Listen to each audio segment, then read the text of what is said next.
Hello दोस्तों, welcome to math गुरु। जैसा कि 2 दिन पहले मैंने आप लोगों को बताया था कि 3/3/2025 को एनआईएस डीएलएड से रिलेटेड एक मामला सुप्रीम कोर्ट में उठने वाला है। हालांकि ये केस डायरेक्ट एनआईएस डीएलएड का नहीं था। इस केस के साथ 2020-22 जो रेगुलर डीएलएड वाले हैं उनके साथ एनआईएस डीएलएड का एक आईए जो है टैग किया हुआ था। पहले ये 40 से 45 सेकंड का एक ऑडियो क्लिप है, ऑडियो नहीं सॉरी, सुप्रीम कोर्ट का हेयरिंग का वीडियो है, उसको आप लोग देखें।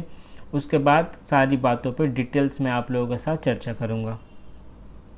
Interview, I took part in the interview. Okay. Suddenly you say there are cut-off marks and I'm Consider your case. So we need to consider. It's similar to I'm Gopal. good. No, we're not. Similar to Gopal. Okay, There was okay. one submission. My learned friends, matter is being considered. Your lordship has sent it back to court to. It's part of the So same. your lordship will not be able to deal with all facts. One We submission. are excluding. Because we are part of the same notification. Maybe. It doesn't have. Maybe.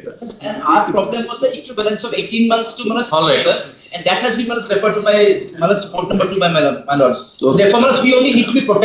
Some seats to be kept vacant for us. So tomorrow, if we get an order in our favor, we should have some remedy. All right. That's the Consider your case. If you are right. Milord, our stand is this. We had put it. का जो आईए था उसको जज साहब के द्वारा जो है कंसीडर कर लिया गया है। हालांकि ये वर्बली ऑर्डर मैं आपको बता रहा हूँ, अभी तक कोई ऑफिशियल ऑर्डर जो है सुप्रीम कोर्ट के ऑफिशियल वेबसाइट में अपलोड नहीं हुआ है। जैसे ही अपलोड होता है ऑर्डर कॉपी, उसका भी मैं आप लोगों को जानकारी दे दूंगा। लेकिन एक अच्छा न्यूज़ ये है कि West Bengal NIS DElEd candidate का पहला जीत जो है आज सुप्रीम कोर्ट में हो चुका है। क्योंकि सपोज़ अगर ये 20-22 वाला मामला का पूरा मिट जाता जिसमें एनआईएस डीएलएड को कंसीडर नहीं किया जाता तो 11,000 प्लस जो वैकेंसी था वो पूरी तरीक़ा से फुलफ़िल हो जाता। अगर 20-22 जीत जाता है तो फिर सीट ही नहीं बचता है एनआईएस डीएलएड के लिए। लेकिन आज जज साहब के द्वारा जो एनआईएस का आईए लगाया गया था उसमें कंसीडर कर लिया गया। और सबसे अच्छी बात यह है 48 घंटा का टाइम दिया गया है सभी पक्षों को कि अगर किसी तरीक़ा का कोई सबमिशन देना है तो हालांकि ऑर्डर को रिजर्व रखा गया है, लेकिन 48 घंटे के अंदर सभी पक्षों को जो है अगर कोई नया डॉक्यूमेंट सबमिट करना है तो वो लोग सुप्रीम कोर्ट में सबमिट कर सकते हैं। और अच्छी बात यह है कि 4 तारीख को ही जो है जस्टिस गवाई सर के बेंच में यानी कल हमें जो है एनआईएस डीएलएड का मैटर एक बार फिर से सुप्रीम कोर्ट में देखने को मिलेगा। बहुत ज़्यादा पॉसिबिलिटी है कि एनआईएस डीएलएड को इस केस में भी जीत मिल जाएगा। अगर 4 तारीख को हमारे पक्ष में कोई जजमेंट आ जाता है तो ये पूरा का पूरा ऑर्डर कॉपी को ही जो है ये 20-22 वाले केस में सबमिट कर दिया जाएगा, जिससे एनआईएस डीएलएड को भी भर्ती प्रक्रिया में कंसीडर किया जाए। हालांकि अगर यहाँ से भी कोई जजमेंट आ जाता है जस्टिस गवाई सर के द्वारा तो एनआईएस डीएलएड को अल्टीमेटली बोर्ड को लेना ही होगा। लेकिन ये केस इसलिए इम्पॉर्टेंट हो जाता है सौमेन पाल वर्सेस अब्राहमी नायक, क्योंकि 9,000 प्लस वैकेंसी ऑलरेडी बोर्ड के द्वारा कंप्लीट किया जा चुका है। 2,000 प्लस वैकेंसी रखा गया था 20-22 कैंडिडेट के लिए, जिसमें से एनआईएस डीएलएड के कैंडिडेट चाह रहे कि उनको जो है वो सीट मिले ताकि एनआईएस डीएलएड भर्ती प्रक्रिया में शामिल हो सके। तो यहाँ पे थोड़ा सा मैथमेटिकल कैलकुलेशन है। कोई भी पक्ष नहीं चाह रहा है कि जो 9,000 प्लस जो पैनल है उसको डिस्टर्ब किया जाए। सबका यही इंटेंशन है कि ये जो 2,000 प्लस जो वैकेंसी बचा हुआ है उसमें से जो है जो एनआईएस का डिमांड है मैं उसको बात कर रहा हूँ, एनआईएस को भी जो है भर्ती प्रक्रिया में शामिल कर लिया जाए। अब देखते हैं कल क्या होने वाला है। हालांकि एक इंटरेस्टिंग फैक्ट आज ये देखने को मिला, यह हालांकि 20-22 वाला रेगुलर डीएलएड केस में एक और जहां प्राइमरी बोर्ड के द्वारा हाई कोर्ट में उनके पक्ष में सबमिशन दिया गया, तो वहीं दूसरी तरफ आज 20-22 के अगेंस्ट में जो है प्राइमरी बोर्ड ने सबमिशन दिया। तो ये भी काफ़ी ज़्यादा आज इंटरेस्टिंग एक फैक्ट सुप्रीम कोर्ट में देखने को मिला।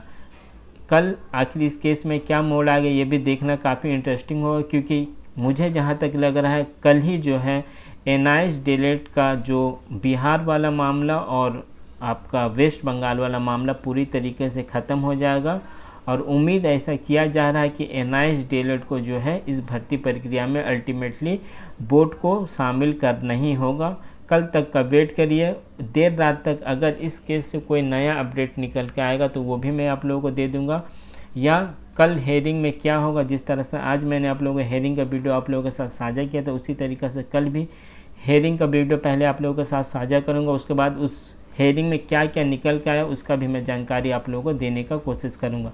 हालांकि ये केस मात्र 2 स्टेट के लिए है, वेस्ट बंगाल और बिहार, जो कि डायरेक्टली या इनडायरेक्टली उत्तर प्रदेश से भी कनेक्टेड है। लेकिन क्योंकि सुप्रीम कोर्ट का ऑर्डर पूरे देश में मान्य होता है, तो अगर वो ऑर्डर वेस्ट बंगाल के संदर्भ में भी आता है तो इसका जो है हमें इफ़ेक्ट ऑल ओवर इंडिया में देखने को मिलेगा। एक और इंटरेस्टिंग फैक्ट यहाँ अगर हेयरिंग आप लोगों ने पूरा देखा, हालांकि मैंने बहुत कम छोटा सा क्लिप इसका पहले 6-7 मिनट का क्लिप चलाया था, जिसमें से एनआईएस डीएलएड के लिए 1-1.5 मिनट का ही बात रखा गया था एडवोकेट के द्वारा। लेकिन उसमें अगर आप लोगों ने नोटिस किया होता है, दोनों ही पक्ष यानी रेगुलर डीएलएड हो या primary West Bengal primary board हो, कहीं भी उन्होंने जो है 2 साल का डीएलएड का जिक्र नहीं किया था। मैंने पहले भी आप लोगों को जानकारी दिया था कि वेस्ट बंगाल में ऐसा कहीं भी प्रोविज़न नहीं है कि आपको 2 साल का डीएलएड होना चाहिए। यहाँ का जो सर्विस रूल के हिसाब से अगर मिनिमम क्वालिफिकेशन आपके पास से एनसीटी रिकॉग्नाइज किया हुआ तो आप प्राइमरी के भर्ती में शामिल हो सकते हैं, जो कि मैं शुरुआत से ही बोलता हुआ आ रहा हूँ कि वेस्ट बंगाल में 18 महीना और 24 महीना का कभी भी कोई झमेला था ही नहीं, क्योंकि ये जजमेंट जो उत्तराखंड के संदर्भ में आया था डायरेक्टली या इनडायरेक्टली वो वेस्ट बंगाल में भी लागू हो गया था। तो उम्मीद है कल ये सारा कन्फ्यूज़न दूर हो जाएगा और एनआईएस डीएलएड को जो है 2022 भर्ती प्रक्रिया में शामिल किया जाएगा।